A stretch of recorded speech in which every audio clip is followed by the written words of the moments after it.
நேற்று காரைக்குடி தொகுதியில் தேவகோட்டையில் பரப்புரைக்கு போயிருந்தோம். அங்கே நடந்த ஒரு சின்ன வேடிக்கையான சம்பவத்தை பற்றி இந்த காணொலியை சொல்லலாம்னு நினைக்கிறேன். தேவகோட்டையில் ஒரு பேரணிக்கு ஏற்பாடு பண்ணியிருந்தாங்க. அங்கே இருந்த பொறுப்பாளர்கள் பேரணியில் கலந்துக்கிட்டது. மொத்தம் ஒரு 80லேருந்து 90 பேருக்குள்ள இருப்போம். நாம் தமிழர் கட்சியோட பேரணி கிட்டத்தட்ட ஒரு 3 கிலோமீட்டரு தேவகோட்டை நகரின் முக்கியமான வீதிகள் வழியாக வந்து முடிஞ்சது.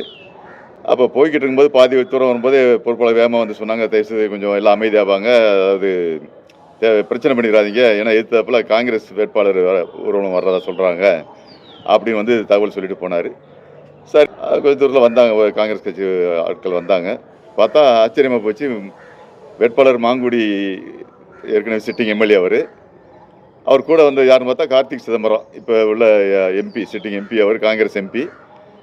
இவருக்கு ஆதரவாக நடந்து வந்தார். இதெல்லாம் என்ன சொல்லுவாங்க, பெரிய இடத்து ஆட்கள், அவங்களாம் நடக்கிறதே பெரிய விஷயம். கார்த்திக் சிதம்பரம் மாங்குடி கூட நடந்து வாக்கு கேட்டு வந்துக்கிட்டு இருந்தார்.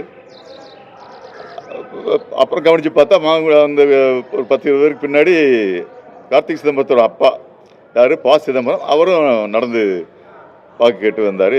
நாங்கள் இடது பக்கம் கிராஸ் பண்ணி போகிறோம், அவங்க எதிர்த்து சிலர் கிராஸ் பண்ணி போகிறாங்க. நாங்கள் எல்லாத்தையும் கேட்குற மாதிரி பாஸ் சிதம்பரத்துட்டு நான்லாம் வாக்கு கேட்டேன். எல்லாருமே கேட்டாங்க, ஐயா விவசாய சின்னத்துக்கு வாக்களிங்க அப்படின்னு சொல்லி. அவர் பார்த்து சிரிச்சுக்கிட்டே போனார். சிலர் கும்பிட்டு வாக்கு கேட்டாங்க. அவர் பதில் கும்பிட்டு சிரிச்சுக்கிட்டே கடந்து போனார். அந்த சிரிப்பு ஆனால் அவர் பாஸ் சிதம்பரத்துக்கு உள்ள இயல்பான சிரிப்பா அல்லது ஒரு எகத்தாளமான சிரிப்பா அப்படின்னு சொல்லி புரிஞ்சிக்க முடியல. அப்படி எகத்தாளமான சிரிப்பாக இருந்தால் அந்த எகத்தாளத்துக்கு காரணம் என்னங்கிறதும் புரியலை. நாங்கள் போன ஊர்வலத்தில் வேறு 80-90 பேர் அதை பார்த்து எகத்தாளமாக சிரிச்சிருப்பாரான்னு அதுக்கு வாய்ப்பு இல்லை. ஏன்னா அவங்க போன ஊர்வலத்தில் 60 பேர் தான் இருந்திருப்பாங்க. அவங்க நடந்து வாக்கு கேட்டு போகிறதில்ல. வேறு என்ன காரணமாக இருந்திருக்கும் அப்படின்னு யோசித்து பார்த்தா எனக்கு தெரிஞ்சது என்னென்னா, அதாவது துன்பம் ஒரு வேறையிலே சிரிங்க அப்படின்னு சொல்லி வள்ளுவர் சொன்னார் இல்லையா, இடுக்கண் வருங்கால் நகுகன்னு. அது மாதிரி ஏசி காரை தவிர கீழே வெளியே உலகத்தையே பார்க்காம இருந்த பா சிதம்பரத்தை இன்னைக்கு ரோட்டில் இறங்கி நடக்க வச்சுட்டாரு சீமான் அப்படிங்கிற ஒரு எண்ணத்தில் தான் எங்களை பார்த்து அந்த ஆற்றாமை வெளிக்காட்டுறதுக்கு முடியாமல் தான் அந்த சிரிப்பு சிரிச்சிருப்பான்னு நான் நினைக்கிறேன்.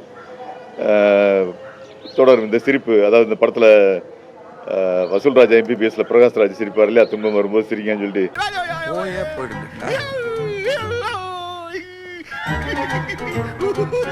கிட்டத்தட்ட அதே மாதிரி சிரிப்பு தான் அது பாசிட்டிவ் சிரிப்பு.